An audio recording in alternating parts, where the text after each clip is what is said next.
نحمدہ ونصلی علی رسولہ الامین المکین الحنین الکریم الرؤوف الرحیم اما بعد فاعوذ باللہ من الشیطان الرجیم بسم اللہ الرحمن الرحیم۔ واجب الاحترام ساتھیو، اللہ تعالیٰ کا بے پناہ لطف و کرم اور اس کا احسان عظیم ہے کہ جس کی توفیق سے ہم اس کے ذکر کے لیے اس کے گھر میں جمع ہیں۔ کل اللہ کی توفیق سے ہم نے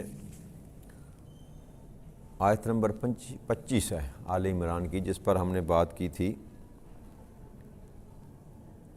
اللہ کریم نے ارشاد فرمایا تھا کہ جس دن میں تم سب لوگوں کو جمع کروں گا اس دن تمہارا کیا حال ہوگا، اور جو کچھ بھی تم کو دیا جائے گا وہ تمہارے اعمال کا بدلہ دیا جائے گا، اور نہ ہی کوئی کسی پر ظلم کیا جائے گا۔ کہ اللہ کریم نے آخرت کی جو زندگی ہے، آخرت کا جو معاملہ ہے، اس کے متعلق رب کریم نے انسان کو غفلت کی نیند سے جگانے کے لیے یہ حکم صادر فرمایا۔ آگے آیت نمبر 26 اللہ کریم ارشاد فرماتے ہیں اپنے حبیب مکرم صلی اللہ علیہ وسلم سے کہ آپ فرما دیں میرے حبیب، قل اللہم مالک الملک تؤتی الملک من تشاء وتنزع الملک ممن تشاء وتعز من تشاء وتذل من تشاء بیدک الخیر انک علی کل شیء قدیر۔ کہ اے میرے حبیب آپ فرما دیجئے، یوں عرض کیجئے کہ اے اللہ، اے سلطنت کے مالک، تو جسے چاہے سلطنت عطا فرما دے اور جس سے چاہے سلطنت کو چھین لے، اور تو جسے چاہے عزت عطا فرما دے اور جسے چاہے ذلت دے دے۔ ساری بلائی تیری ہی دست قدرت میں ہے، بیدک الخیر، ہر بلائی تیرے ہاتھ میں ہے، بے شک تو ہر چیز پر بڑی قدرت رکھنے والا ہے، ہر چیز پر تو قادر ہے۔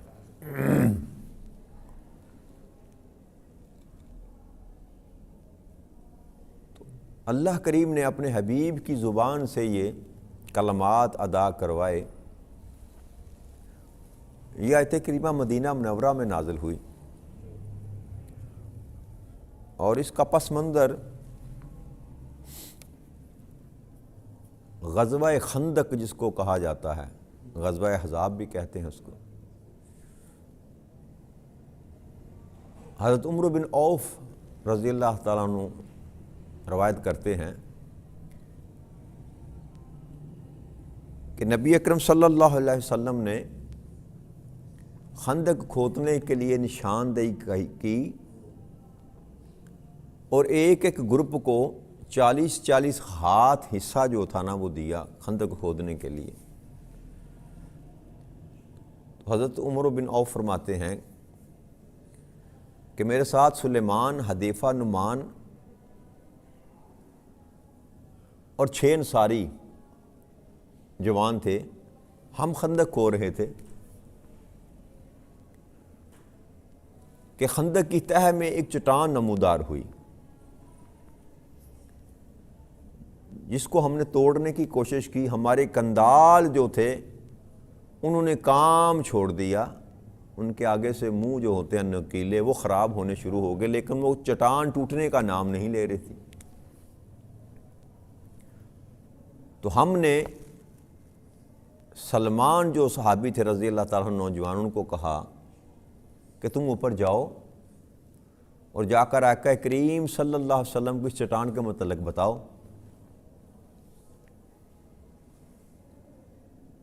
تو وہ اوپر گئے اور آپ آقا کریم صلی اللہ علیہ وسلم سے یہ کہا کہ آپ نے جو خط ہمیں کھینچ کر دیا تھا اس خط پر یہ چٹان نمودار ہوئی ہے جو ٹوٹ نہیں رہی، ہماری کندالیں جو ہیں وہ بھی کام کرنے سے انکاری ہیں،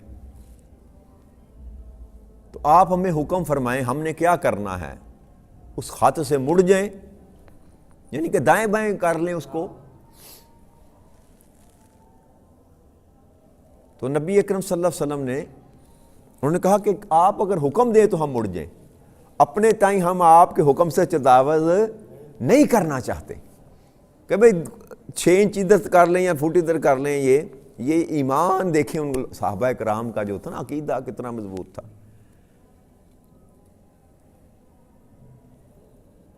تو آقا کریم صلی اللہ علیہ وسلم نے فرمایا کہ چلو آؤ میرے ساتھ۔ آپ نیچے اترے خندق میں اور کندال لے کر اس چٹان پر کندال ماری۔ جب آپ نے ضرب لگائی تو اس میں ایک شگاف پڑ گیا، ایک ہی ضرب سے اس میں شگاف پڑ گیا، تو اس میں سے ایک نور برآمد ہوا، اور حضرت عمر بن اور جو اتنے ساتھی تھے، عمر بن عوف ہیں، حذیفہ ہیں، حضرت سلیمان ہیں رضوان اللہ تعالیٰ علیہ اجمعین، وہ کہتے ہیں کہ ایسے لگا جیسے پورا مدینہ منور ہو گیا، روشن ہو گیا۔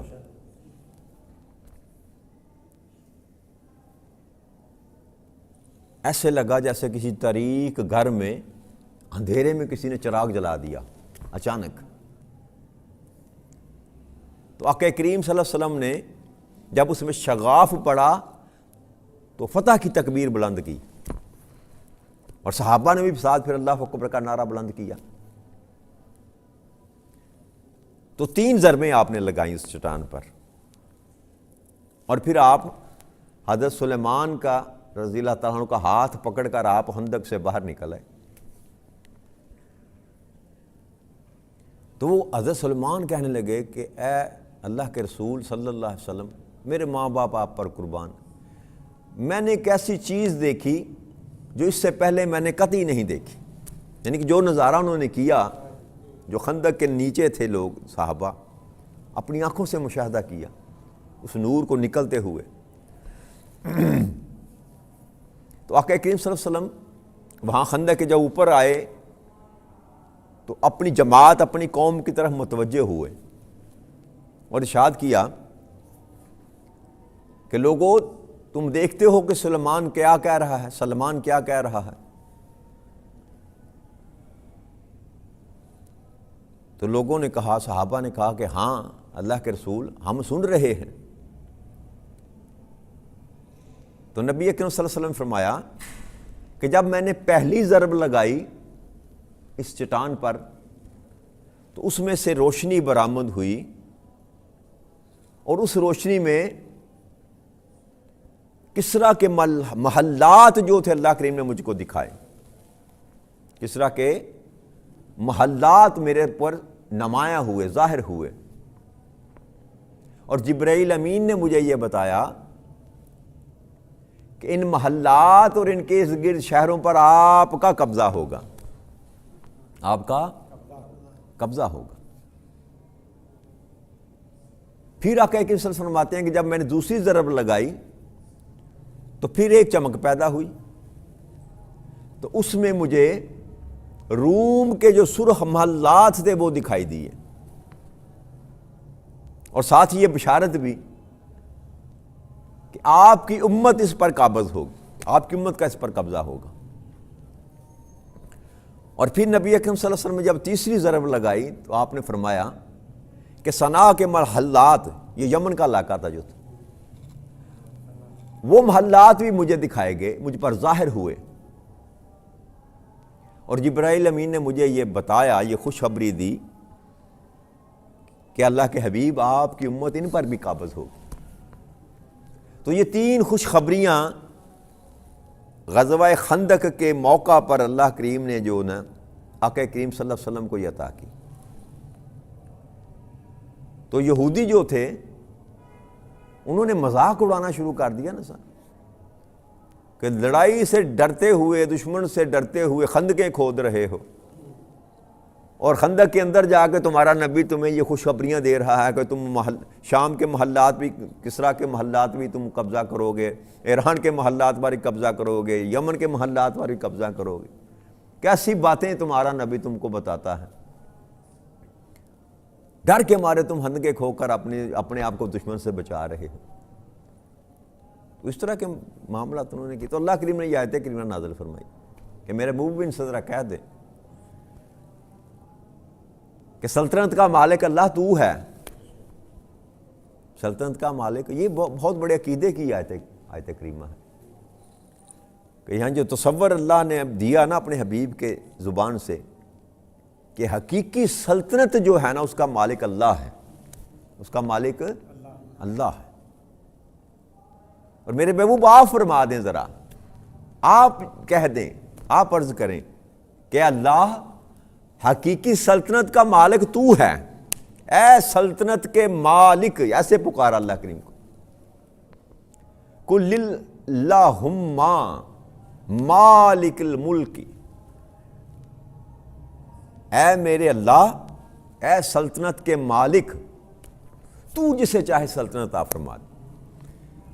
کہ جو خوشخبریاں دی ہیں نا، یہ لوگ مذاق اڑا رہے ہیں، لیکن ان کو خبر نہیں کہ ساری سلطنتوں کا مالک تو وہ ہے، اور مولا تو جس کو چاہے تو سلطنت عطا فرما دے اور جس سے چاہے تو چھین لے. اور پھر یہ فرمایا کہ مولا کریم تو جسے چاہے عزت سے نواز دے اور جس کو چاہے تو رسوا کر دے. اور بے شک ساری بلائی تیری ہی دستِ قدرت میں ہے. اب اوپر دو باتیں آقا کریم صلی اللہ علیہ وسلم کی زبان ایک طرف سے اللہ کریم نے بیان فرمائی، ایک سلطنت دینا اور ایک سلطنت لینا، اور ایک عزت دینا اور ایک عزت چھین لینا، ذلت عطا کرنا کسی کو. لیکن جب بلائی کا ذکر کیا تو صرف یہ کہا کہ تیرے دستِ قدرت میں ساری کی ساری بلائی ہے، ساری کی ساری. اب برائی کو رب کریم کے نام کے ساتھ منسوب یہاں نہیں کیا گیا. یہ ہے عقیدہ، یاد رکھیے گا. جب کسی بڑی بارگاہ کے ساتھ گفتگو کی جاتی ہے نا تو یہ انداز اللہ کریم نے سکھا. بے شک جو کچھ بھی آتا ہے رب کریم کی طرف سے آتا ہے، رب کریم کی طرف سے آتا ہے. اب انسان کی طرف اچھائی آئے تب بھی رب کریم کی طرف سے، برائی آئے تب بھی رب کریم کی طرف سے. کیونکہ کیوں؟ ان اللہ علی کل شیء قدیر، ہر چیز پر قدرت اسی کی ہے. لیکن عقیدے اور ادب کی بات یہ سکھائی جا رہی ہے کہ جب رب کی ذات کی طرف منسوب کرنا ہے تو صرف بلائی کو منسوب کرنا. مولا ساری کی ساری بلائیاں جو ہیں، جو خیر ہے، جو میرے ہاتھوں سے ہو رہا ہے خیر، مولا وہ تیری طرف سے ہے، وہ تیرے دستِ قدرت میں ہے. تیری چاہت کے بغیر میں بلائی کر، تیری عنایت کے بغیر میں بلائی کر نہیں سکتا. ساری کی ساری بلائیاں جو ہیں وہ تیرے دستِ قدرت میں. لیکن جب انسان برائی کرے تو برائی کو اپنی ذات کی طرف منسوب کرے کہ مولا یہ جو برائی کر رہا ہوں یہ میری کمی ہے، میری کجی ہے، میری کوتاہی ہے. تو برائی کو رب کریم کے ساتھ منسوب نہیں کیا جا سکتا، حالانکہ ہر چیز اس کے دستِ قدرت میں ہے.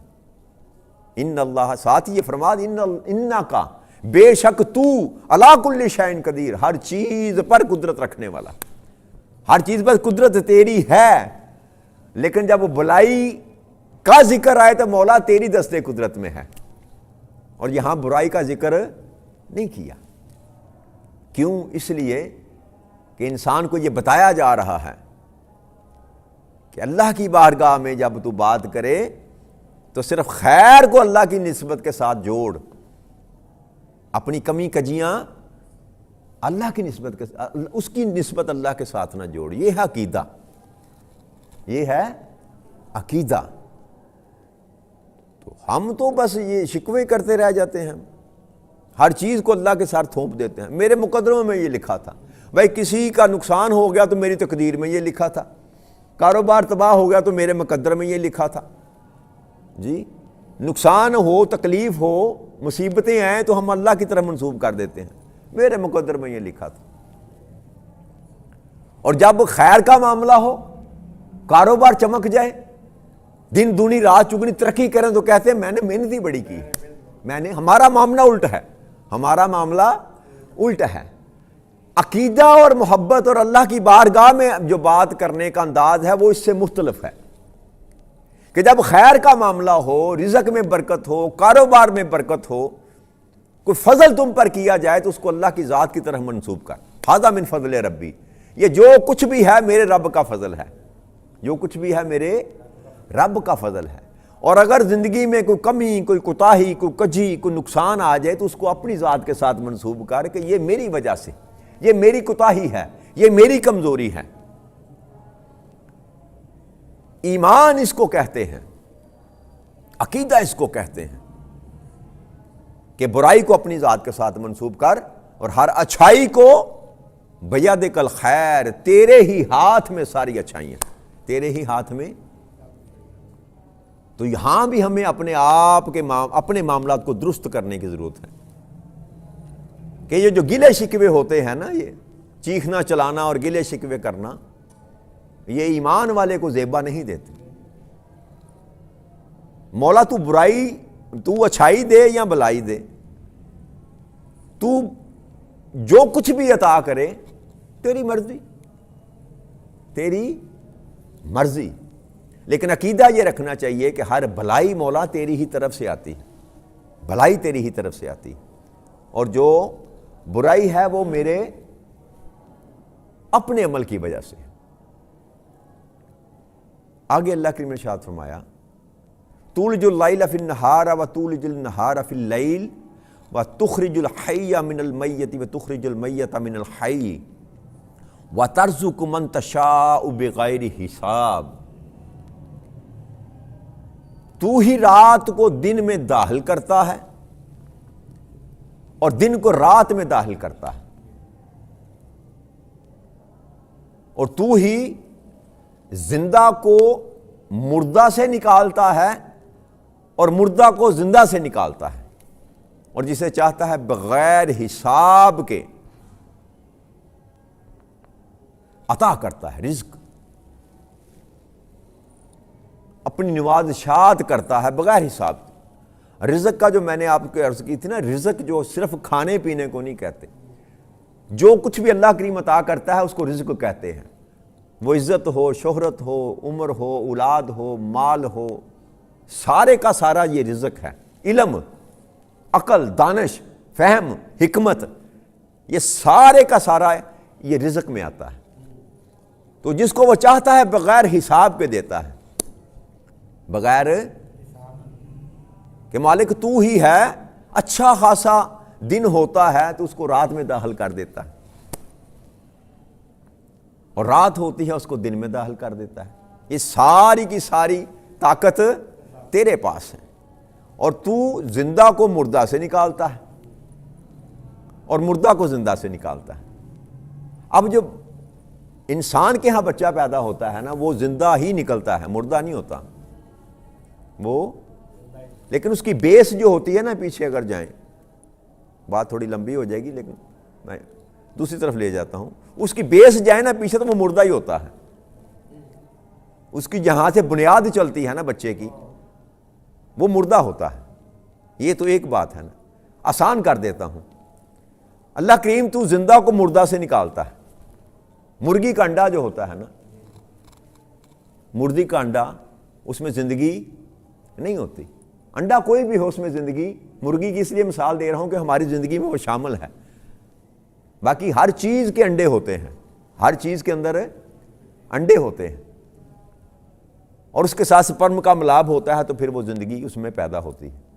تو مرغی کی مثال لے لینا، اللہ کریم تو زندہ کو مردہ سے نکالتا ہے، وہ انڈا مردہ ہوتا ہے، اس میں کوئی جان نہیں ہوتی، لیکن اللہ کریم اس میں سے زندہ چوزے کو نکال لیتا ہے۔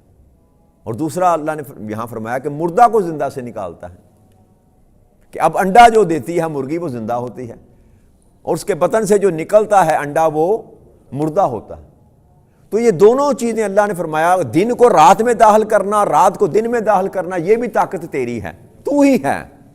اور کسی مردہ میں سے زندہ کو نکال لے یا زندہ میں سے کسی کو مردہ نکال دے، یہ بھی طاقت تیری ہے۔ اور تیسری بات اللہ کریم نے یہاں ارشاد فرمائی کہ جسے تو چاہتا ہے بغیر حساب کے دیتا، کہ یہ جو دینا ہے نا رب کریم کا، تقسیم کرنا، یہ بھی اس کی چاہت پر ہے، یہ بھی اس کی، میرے عمل پر یہ بات ختم نہیں ہوتی کہ میں کتنی محنت کرتا ہوں یا میں محنت کم کرتا ہوں یا زیادہ کرتا ہوں، اس کے ساتھ اللہ کی عطا کا کوئی تعلق نہیں ہے۔ کسب کرنا، عمل کرنا، محنت کرنا، یہ مجھ پر فرض کیا گیا کہ تیرے ذمے ہے، کوئی تو کوشش کر، بس کوشش کرنا تیرے ذمے ہے۔ کب عطا کرنا ہے، کہاں عطا کرنا ہے، کتنا عطا کرنا ہے، یہ اس کی مرضی ہے، یہ اس کی، اس پر بھی انسان کو شکوہ نہیں کرنا چاہیے۔ مولا جس طرح تو چاہے، جس طرح تو چاہے، اگر تو مجھ کو بھوکا سلانا چاہتا ہے تو یہ بھی تیری مرضی، اور اگر پیٹ بھر کے کھانا کھلا کے سلانا چاہتا ہے یہ بھی تیری مرضی۔ تو مجھ کو دنیا میں محتاج رکھنا چاہتا ہے تو یہ بھی تیری مرضی، تو مجھ کو غنی کرنا چاہتا ہے تو یہ بھی تیری مرضی۔ تو یہ سارے کا سارا جو نظام ہے یہ رب کریم کے اپنے اختیار میں ہے اور رب کریم کی اپنی منشا پر ہے۔ ہمارے کرنے کا کام یہ ہے کہ ہم اپنی چاہت کو اللہ کی چاہت پر قربان کر دیں۔ جب ہم اپنی چاہت کو اللہ کی چاہت پر قربان کریں گے تو پھر اللہ کریم بھی اپنی چاہت آپ کی چاہت کے ساتھ ملا دے گا، اور جب رب کریم اپنی چاہت کو آپ کی چاہت کے ساتھ ملائے گا تو پھر انسان کی چاہت اور رب کی چاہت میں کوئی فرق نہیں رہے، پھر کسی چیز کی کمی، انسان جو سوچتا ہے، جو طلب کرتا ہے، رب کریم عطا کر دیتا، اور انسان کی سوچ سے بھی بڑھ کر اس کو عطا کرتا۔ فرق صرف اتنا ہے کہ ہم اپنی چاہت کے غلام بن کر زندگی بسر کرتے ہیں۔ جب تک ہم اپنی چاہت کے غلام ہیں پھر اس کی چاہت ہمیں میسر نہیں آتی، تو اگر اس کی چاہت پر اپنی چاہت کو قربان کر دیں تو پھر اس کی چاہت ہمیں میسر آ جاتی ہے، اور سارے دکھ درد وہ جو ہیں وہ دور ہو جاتے ہیں۔ پینڈا تھوڑا سا مشکل ہے، لیکن زندگی کو آسان کرنے کا اس سے آسان طریقہ بھی کوئی نہیں۔ تو اللہ کریم سے اس دعا کے ساتھ کہ رب کریم ہمارے لیے اپنی زندگی میں آسانیاں پیدا کرنے کی ہمیں توفیق عطا فرما دے۔ وما علینا الا البلاغ المبین۔ والسلام علیکم ورحمۃ اللہ وبرکاتہ۔